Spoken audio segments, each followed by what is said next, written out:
Hey guys, welcome back. I know it's been a while since I saw you last, and today I actually wanted to do a look kind of based around the blush that I'm going to be using. So I recently ordered this Rare Beauty blush. It's called Faith, and it's this really pretty berry color, and of course winter is right around the corner, and I find I really like how berry tones look, and I wish I would wear them more often throughout the year, but winter is always a great excuse to put them on. So I kind of wanted to try out to see what this blush would look like, and I wanted to do an eye look that would complement this color as well. So I was looking at the different palettes that I have and looking at the cover art for an Einsley Rain palette that I have. I think it would go well. So if you guys look at it side by side, it does look kind of like they're in the same family. So I think we're going to go ahead and play with this palette today, and hopefully the look is going to turn out well. If you've been here before, you know that I like to start with the eye look first. That way, in case there is any fallout, especially for palettes I haven't worked with before, if there's any fallout, I'm able to clean it up easily underneath the eye. So I'm gonna go ahead and start priming my eyelids, and I'll be right back. I was going to travel. I am traveling right now actually, and I've always been priming my eyelids with the MAC Paint Pot. Long story short, I didn't have my MAC Paint Pot and I was trying other eye primers, and I've come to realize I love this eye primer. Other ones are good, I just love the consistency, and I love that it's so,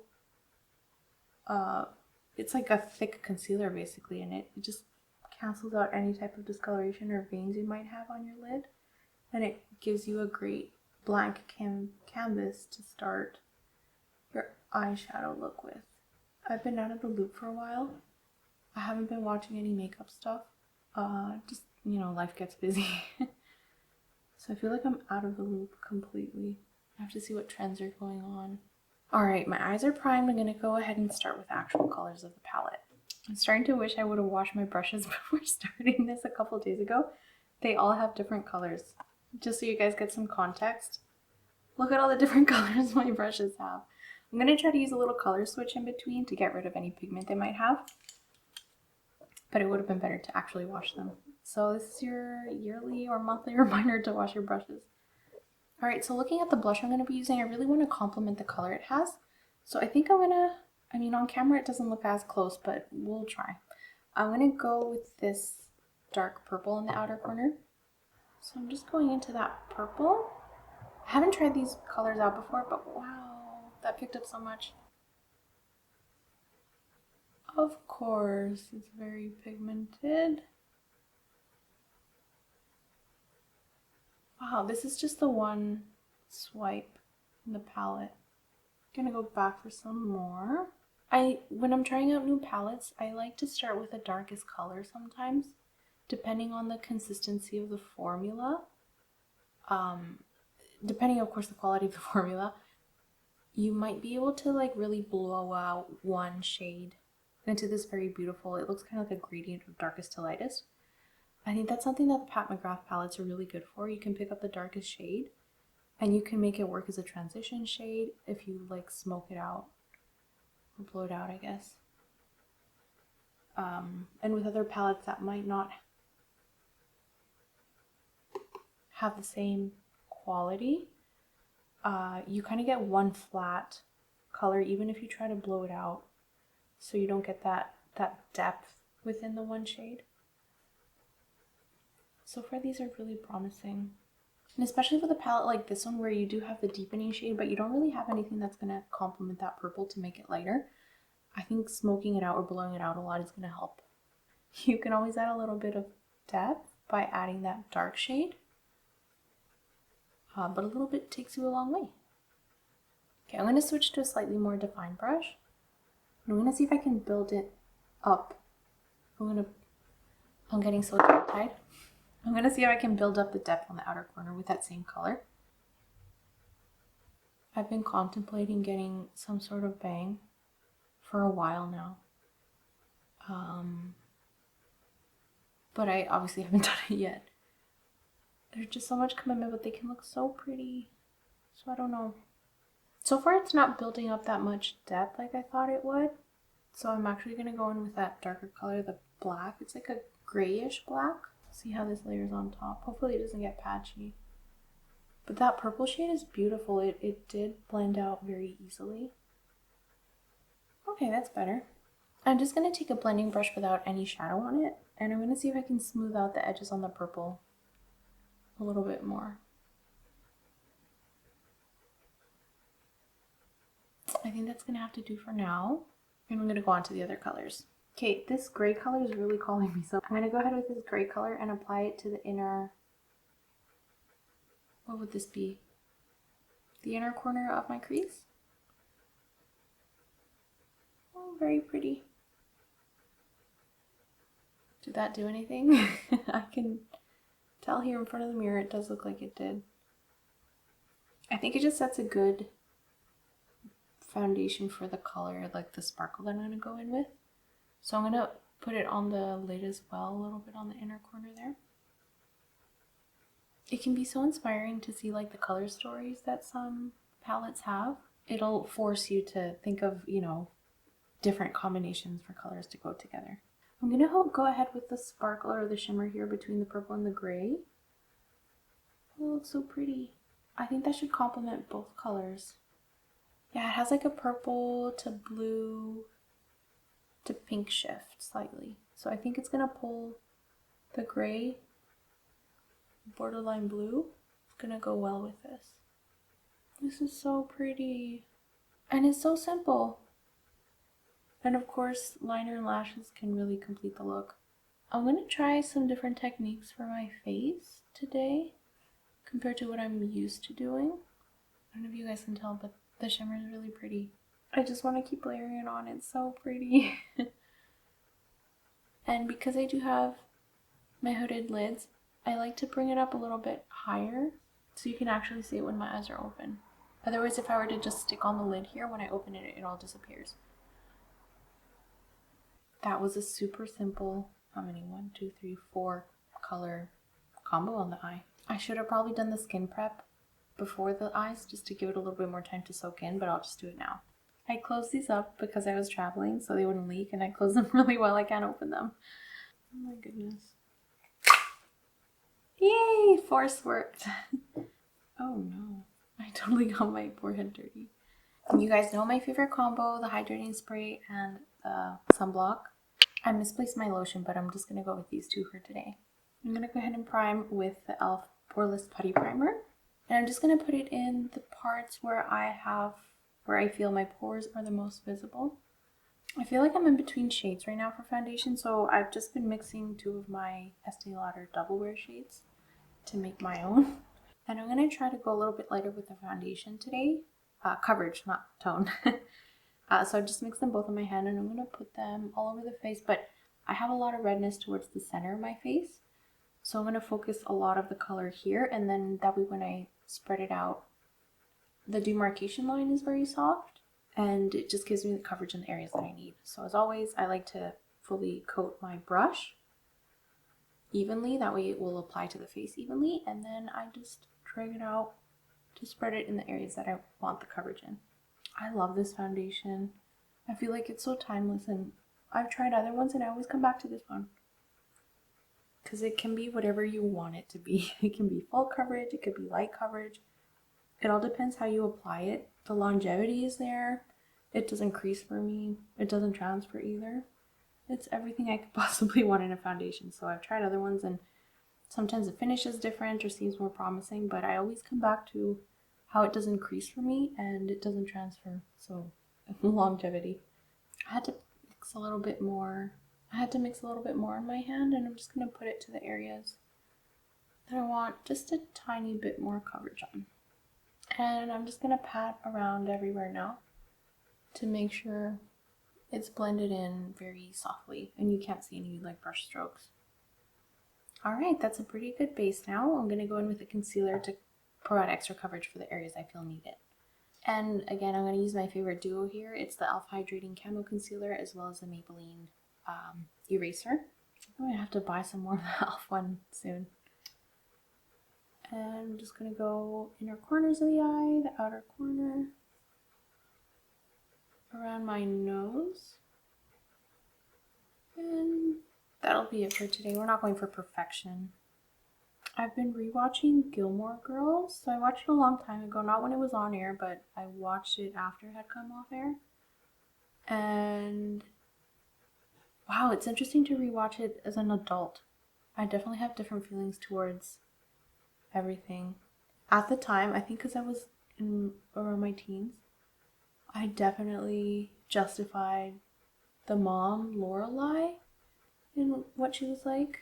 But yeah, I think just being a little bit more mature has given me a different perspective. And a lot of the time she does come across as just paranoid, I think.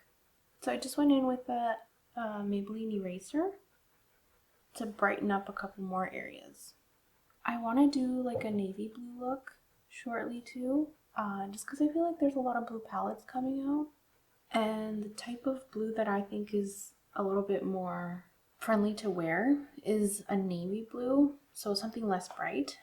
Can you see how, because of how I apply the Estee Lauder foundation, it's giving me coverage, but it's not completely canceling out all the little imperfections that I have.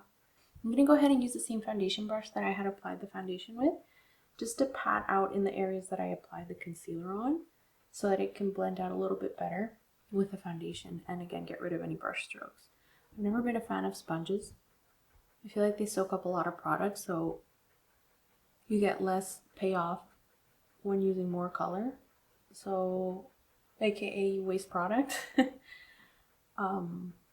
There's definitely a time and place for them, but I just don't like to go to them as a daily for liquid product application.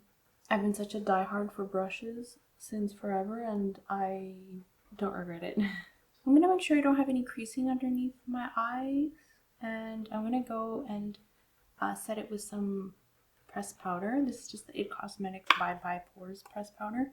And I'm going to put a very light layer underneath my eyes. I will be baking. And I hope this goes well because, okay, so here's the thing. I like to use liquid blush on days when I'm just using cream products, but I really like to get longevity out of my makeup, so I don't use all full cream products all the time. And I know that a lot of people like to put liquid blush and then powder blush on top just to extend the wear of their blush time, but I don't normally do that, so I'll do it today to see how it goes.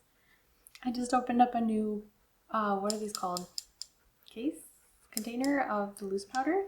It takes me forever to get through one of these, but I feel like it's just so good. It just has like the absolutely tiniest amount of like micro shimmers to it, so it gives a brightening effect, like the light reflecting effect of brightening powder. Because there's other powders out there that are really good to set and bake with, but I feel like they're very dry. Okay, I'm just going to put a little bit on the inner corner because I do want to apply blush here, and I might have screwed myself over already. I know you're supposed to do cream before powder, but... See, I feel like that's my... Oh, I know what I should have done. I should have put the blush and then the concealer. That's my bad. That's completely on me. Okay, I'm going to go ahead and apply some of this to the back of my hand. And I'm going to coat my brush. Just a little bit, and this is a lot actually. Let me scoop some up. I remember that when I saw these liquid blushes come out, Selena did like a little video on them, and she said that kind of like an Easter egg, they put a little heart shaped indent on the tip of the little doe foot brushes, and I always try to see it, but I never can. So, I mean, I guess it's kind of there. I can't see it, but if you guys have seen it, let me know. I swear, I feel like Selena showcased it the day that she applied it. Okay, so I'm just going to coat the back of my, or I guess my brush evenly. And these do dry a little bit quickly, so you kind of have to go in fast. I'm going to start in the back here just because I don't know how dark this is going to look. And I'd rather put darker blushes towards the back of the cheekbone instead of just starting smack dab in the front. It can be a little bit more forgiving this way. Okay, this is everything I was hoping it was going to be. I've been meaning to try the e.l.f. liquid blushes as well, because they're supposed to be kind of like dupes for these Rare Beauty ones, but I haven't bought any. So how am I supposed to try it if I never buy it? Okay, these are so pretty. This one, I'm really liking the color. It's like bubblegum pink for when you can't wear bubblegum pink, so if you have, you know, medium to deeper complexions. That is so pretty. Oh, this is perfect for winter looks too. It gives you like the I've been outside in the cold look. Okay, and the reason that I like to apply it to the back of my hand and then coat the brush with it is because that's how you get the absolutely smoothest application onto the skin. I know it's the trend to always apply it directly on the face, but that just makes it harder for you to blend it out. And because of all the short edits that those videos have, you don't realize how long and how hard it is for them to blend it out usually. I'm gonna go underneath the nose as well, which is always where I like to put it, and under the chin. Okay, note to self, next time I'll put the blush before the concealer.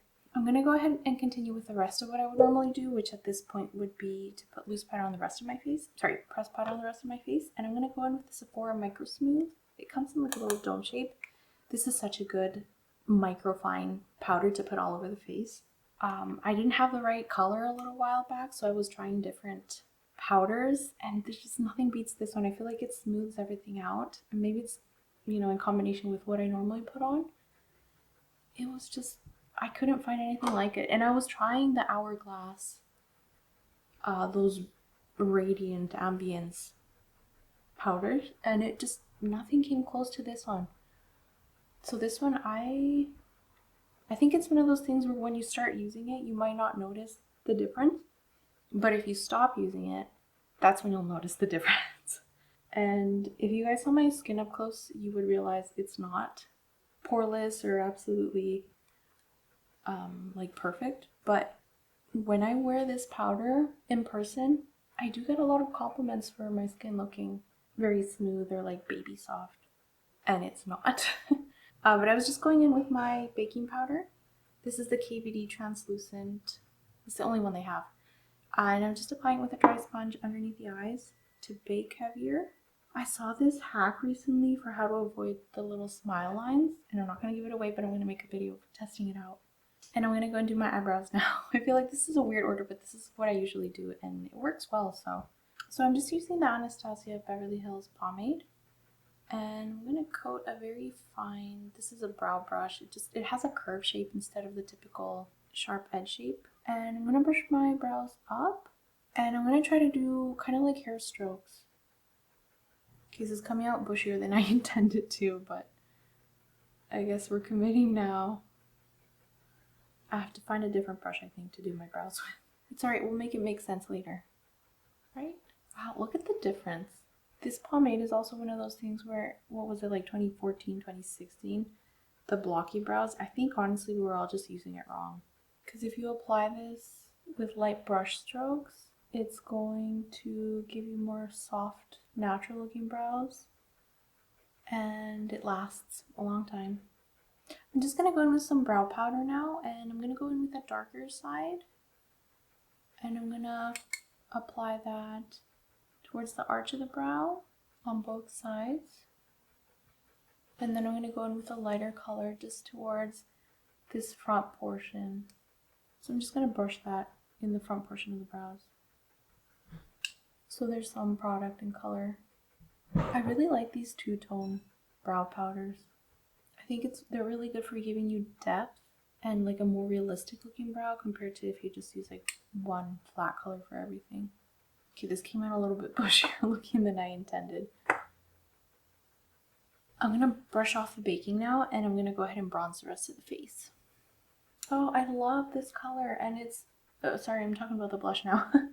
I love this blush color, and I feel like it's one of those colors that you look at it in the bottle and it might be intimidating. If you have like a medium, light medium, medium onwards to deeper skin tone, that berry shade of blush is so beautiful. It seriously looks like I was outside having a snowball fight and just came back in. Alright, so I'm just going to go with my bronzer. I like to apply my bronzer with a blush brush, just because I find the shape is perfect. It's just such a good angle for all the different places I'm going to place the bronzer in. And this is the Wet n Wild Megaglo Contour Palette in this shade Dulce de Leche.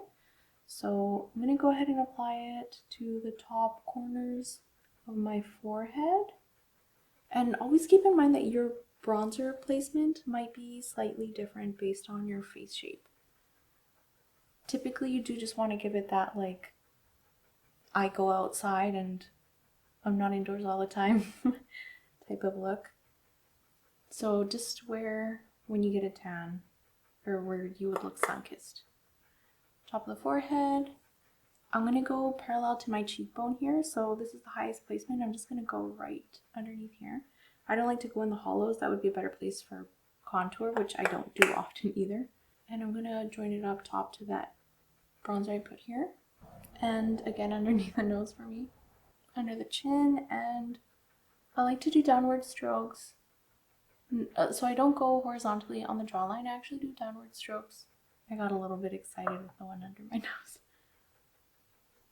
That's alright, we still have to put more blush anyways. Okay, now I'm going to go in with some blush to complement this berry tone that we used for the liquid blush.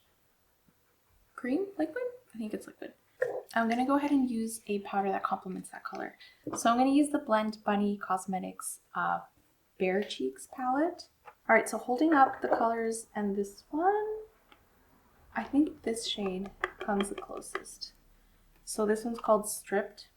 I'm going to go in with that same brush, and I'm going to be very light with this one because this palette is very pigmented. It's beautiful, but very pigmented. And I'm just going to put it in the same spots.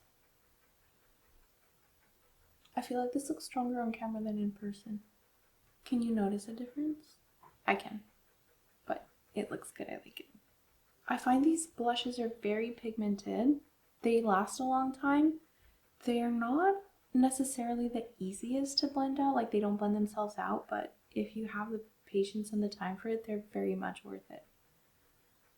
And usually I like to bring my blush up to my bronzer as well. That was a perfect pairing. They were basically the same colors. Okay, now I'm going to go ahead and finish underneath my eye in terms of the shadows. So I'm going to go back into the palette here. And I'm going to mirror what I did on the top underneath. So I'm just going to go into that purple color. And I'm using a very small pencil brush. And I'm going to start from the outer corner underneath and work my way towards about the middle. It's just going to soften up the lower lash line. And it's a really good way to discreetly hide any creasing that you might normally get underneath the eyes. Because, I mean, we're all human. We all get creases there. And, you know, if you place concealer or other products, they can tend to accumulate there. So I find the lower you bring this, the more forgiving it is. It looks purposeful and it gives it a different, I don't know, a different vibe. And now with even a smaller pencil brush, probably see this one, I'm going to go in with that gray color that I used before on the upper corner. So I'm going to grab this one and I'm going to meet it up with that purple. And with a little silicone applicator now, I'm going to take that same shimmer shade that I used, I guess. If you're doing this with me, that we used. And I'm just going to place some towards the center, more focused at the beginning, on both sides.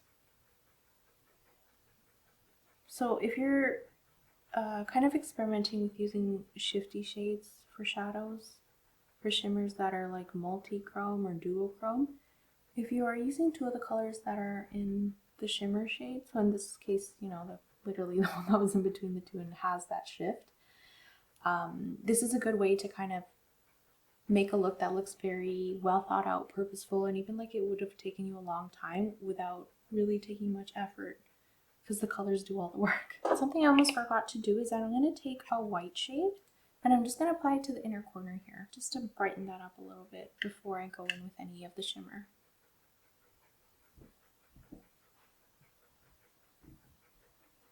You can already see how that makes a pretty significant difference. I also like to put some underneath the brow bone once my brows are done. It just gives it a touch of brightness that you can't really like starkly tell is there, but it does make a bit of difference. So it gives you more awake type of look. Alright, now with the shimmer that was left over in the little applicator, I'm going to go ahead and put that on the inner corner as well. And because this is one of those shifty shimmer shades, depending on what color base it has underneath, it's going to reflect possibly a different color. So if it was put underneath the purple, the reflection is going to give a different look than if it's under white or under gray or whatever color you're using. Oh, I love how this palette gives that ethereal, kind of like a fairy vibe, which explains the cover art. Ainsley Rain has such amazing eyeshadows. Okay, something else I like to do which will help give the look even more special pop of color, even though we are using color, is putting a pencil in the waterline. I know if you have sensitive eyes, this might not work for you, so just leaving it here is already beautiful. But if you want to go that extra step, you can always take a colored pencil and just apply it in the waterline. In this case, because it is a light color, I'll focus it more on the inner half and have it taper off in the outer corner. You could even do a combination of two colors, so to reflect what we did to the eye, we could do like a purple to this like minty color, and I'm just going to put a lavender color on the outer corner. And if you use an even brighter color in the waterline, it'll give even like the most basic brown look an unexpected pop, and it just looks so beautiful. Alright, so a small touch but a detail that makes a difference. Alright, I'm going to do my liquid liner off screen and I'll be right back. Alright, so I went ahead and applied liner and lashes off screen. I forgot to apply mascara. I don't think it's too noticeable though, not from afar at least. And I'm going to go ahead and line my lips and then we'll be done. So I'm going to go ahead and do I don't know if I want to do brown or more of a pink tone. I'm going to use the shade Chocolate from Revlon, the Longwear lip liner. I've been going back and forth between the Revlon and the NYX. These are the NYX Line Loud pencils and the Revlon Color Stay ones, and I must say the NYX ones are slightly better than the Revlon ones. I feel you just get more wear time from the NYX than these Revlon ones. Okay, I feel like the berry tones in this are going to help the blush and help everything look more put together. Well, let's actually put some of that blush color in here. See how that looks. Okay, I think you can really appreciate how pink the blush is as I do this on my bare lip. And I think I'll just put a gloss over top and we'll be done. Okay, I'm going to go for this Maybelline Lifter Gloss. I noticed this one has little shimmers in it, so it looks really pretty. It's called Pep. Let's see if it goes well. Sorry, it's going to be hard to talk and put that on. Okay, now I feel like the lip's overpowered. I might change the lip gloss color. Okay, I just took off the lips. I'm actually going to go in with the Black Honey color from Clinique. I feel like we just did the same as the other one. Okay, I actually just took off the lip and I'm going to go in with the shade Gummy Bear of those Maybelline Lifter Glosses. I feel like an icy tone would have gone with this better, but this is what I had on hand. Oh my gosh, I had one. I didn't even notice. That's what happens when you don't look properly. I actually do have a more shimmery icy one. I'm going to go ahead and apply this one instead. Okay, I'm going to go in with this icy shade. This one's called Pearl, and again, it's the same Lifter Glosses. There we go. So much better. Okay, this is definitely more of what I was looking for. Alright, guys. So this is the finished look. Not too shabby. This is cute. So this is the finished look. Thanks for hanging out with me. I really appreciate you guys tuning in. If you like this video, give it a thumbs up. Leave me any comments for any other looks you want to see or what you thought in general. I think I need to practice layering the blushes as a technique, but so far I actually think it turned out pretty well. I'm definitely going to be using this more throughout this winter season. And this lifter gloss definitely inspired me to do a more cool tone look. I know that's kind of in right now, especially with like the icy Huda palette that was released. So I definitely want to do a look based on that. And as always, love you guys. I'll see you in the next one. Bye.